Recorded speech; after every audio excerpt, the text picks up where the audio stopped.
bro. I was like, hold on. I matched with her? Damn. What's good, folks? I got a very special segment for the fan house today where I'm going to let you guys get a complete look into my Hinge. I'm going to show you all of my matches, all the girls that liked me before, and just all the DMs. Everything that I've ever sent in here. Yo, this is so funny. So I was in Hawaii for like a layover, a 12-hour layover, and I DM'd this girl. I said, you better match with me. I only have 9 hours left. It sounds like I'm dead. It sounds like, but it was like 9 hours until my flight.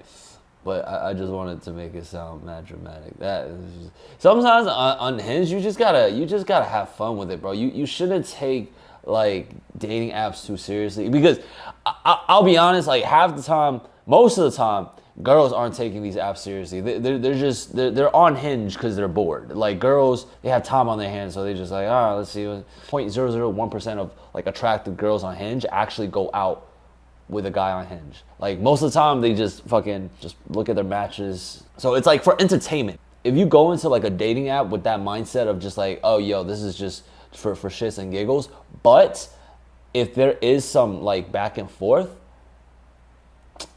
I would throw in the, let me get your Instagram. I would throw in the let me get your number, and then hop on like a. All right, what we got next? Vivian, I need a Korean tour guide. Bro, I was hitting every girl with that. Yo, I need a Korean tour guide. Vivian's okay, she a little cutie. You could never get to see on a dating profile. I don't like these mysterious ass pictures where it's like I don't see, like I need a full body shot of you, right? Like on dating apps, a lot of these pictures, girls would just, it'd be like a puzzle piece to kind of figure out what's their body shape, what they actually look like. It's deceiving, bro. Like I'm supposed to make out if I'm attracted to you off of 5 like pictures. Like put out your best pictures. This girl was bad. And I'm kind of mad that I never got to link her, because I matched with her like a couple days like right before I left Korea. And I remember our schedules just couldn't align. But bro, this girl was bad. I think she was like a sign model. Like she almost looked like a catfish, bro. I was like, hold on, I matched with her? Damn. What blessings did I do this week that landed me this? I was like, hold on. I was hyped. I think I gave this. I was like, yo, peep the match. And she was trying to link too. So on Hinge, there's like prompts, right? So her prompt was, intellectual. I want someone who is intellectually stimulating, but also the life of a party. I go, let's go to Barnes and Nobles at 8 p.m., then down tequila at the club at 10. She said, don't think there's a Barnes and Noble in Korea, but definitely down. Let me show you one of my books I brought from the States. What's your IG? See, a lot of times on Hinge, I don't really be talking too much. I like try to minimize, like now, right? I try to minimize the texting as much as possible till I get their number or their Instagram, because that's when you can really make an impression.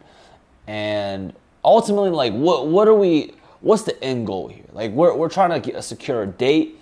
We're trying to secure a good time on the date, and we're trying to secure, just if this is the right fit for you. And then if it is, cool. You guys have a good time, and you guys clap at the end of the night, or whatever shit a good date leads to, right? But with her, yeah, it was, look, keep it simple. Like, boom, fun little message that normally I try to, my first message, I try to tailor it towards whatever their prompt is, or maybe go off of on a picture that they have on their profile, make a comment about that, because that usually, it fucking works. I try to just ask for the IG or their number from there, and then from the IG, right, then I could probably comment. I could probably stalk her profile a little bit and then make a couple comments on her pictures, or just start a conversation from there. And even in the Instagram DMs, I don't really try to talk too much. If we get a good string of messages going, I'll probably FaceTime them. And that's bold on my part, but women would appreciate a little bit of boldness because it's fun, it's spontaneous. And then on the FaceTime, then I could establish like, oh, the kind of person I am. Like, I get to know her a little bit and see, you know, what the vibes are. The vibes are nice. I'm like, cool, let's grab dinner at this time next week and try to coordinate a time on FaceTime. And that foolproof always secures the date. And if that person, if I'm not having a good time on FaceTime, like if it's dry, probably not gonna go on that date. Probably not gonna spend like $50, $60 taking her out, buying drinks, whatever. So that FaceTime is super important. And a lot of guys, y'all like run into the mistake of just messaging too much on dating apps. And I used to do this. I'll show you guys like some of my messages like back in the day where I just be fucking chatting. And it would feel like a job interview. Like, you know those short-ended responses on tests? That's what it felt like, bro. Like, I would ask a question and she would write a paragraph back, or she asked a question, I write a bro, like, these aren't short-ended responses. Like, it's a dating app. Y'all supposed to have fun. Like, be entertained by each other. So, like, make the messages fun, right? Like, I want someone, like, intellectually stimulating, but also the life of the party. You know, I gave her an example of what a good time to her could be, right? Bars and Nobles, and then tequila. And then for the books thing, I genuinely, you know, I have a couple good book recommendations that I just slid into the DMs. I think one of it was like Art of Seduction, and then maybe I might make a comment about like, oh, I'm actually this type of seducer. What type of seducer are you? You know, we could get a conversation about the book, and then I'm like, cool, when's the next time, you know, we could, you know, grab some drinks and grab a book date. Yeah, it just go from there. Anyways, let's keep it pushing. Yeah, I'm not gonna lie, a lot of times, when it says your turn, I didn't respond. Oh, wait, she coming back. Oh, what? I think this was when I was in Canada. Speaking of trashy reality TV, do you want to be part of my reality TV? This might have been in Korea. Typical Sunday trashy reality TV and takeout.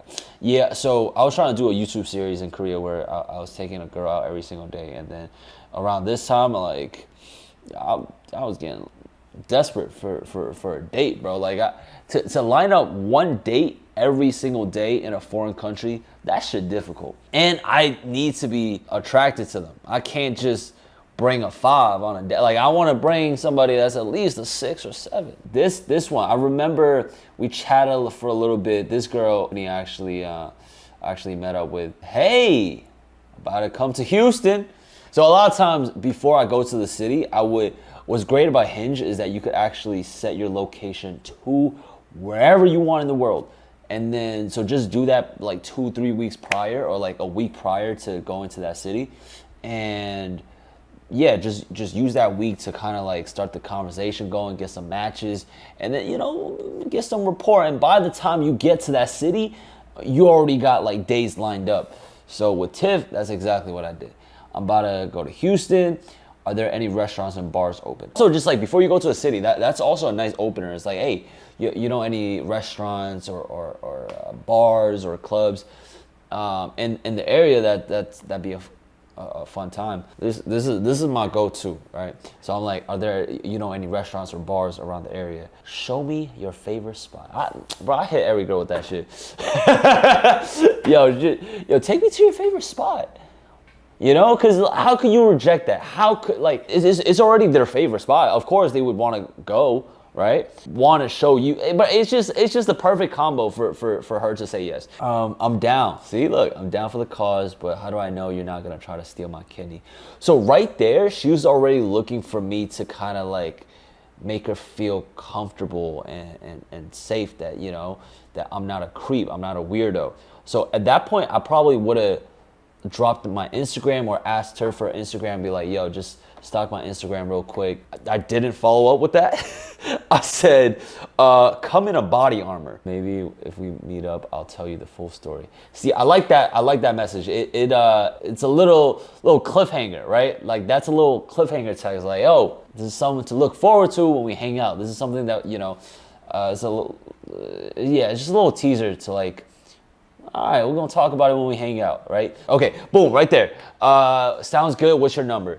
Honestly, that message could have happened like fucking 4 messages ago, but whatever. It's fine. It's a cool little convo, right? So I don't know if you guys remember, but like the version video I did like a while back, there was this guy, one of the applicants said like, "Oh, Jimmy, you took my girl. You know, I matched with this girl on Hinge, and so did you. But then she realized she's talking to a big YouTuber." So this was the girl, and her opening message, she messaged me saying, "Are you a catfish?" My follow-up would FaceTime me and find out, unless you're a catfish. Bet, let's FaceTime then. And I FaceTimed her. So a lot of times, I like to just be bold. Like, the girl, bro, she could pitch me anything. I'd be fucking down. FaceTime me. Yo, pull up to my spot right now.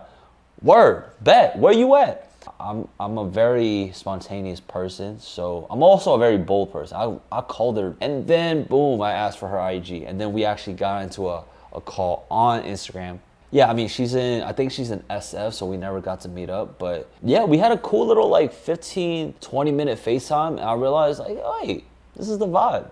I would like to go on a date with you. Every guy should need like a little FaceTime, a little voice call, just to see like what the vibes are, to see if it's even, cause bro, like if it's dry over the phone, imagine on the date. You just leave and then, all right, cool, never see you again. That's about it, folks. That was a intimate look into my Hinge profile and how Hinge works, I guess, and how you should carry yourself on a dating app. Okay? All right, that's my advice. Cool. Toodles.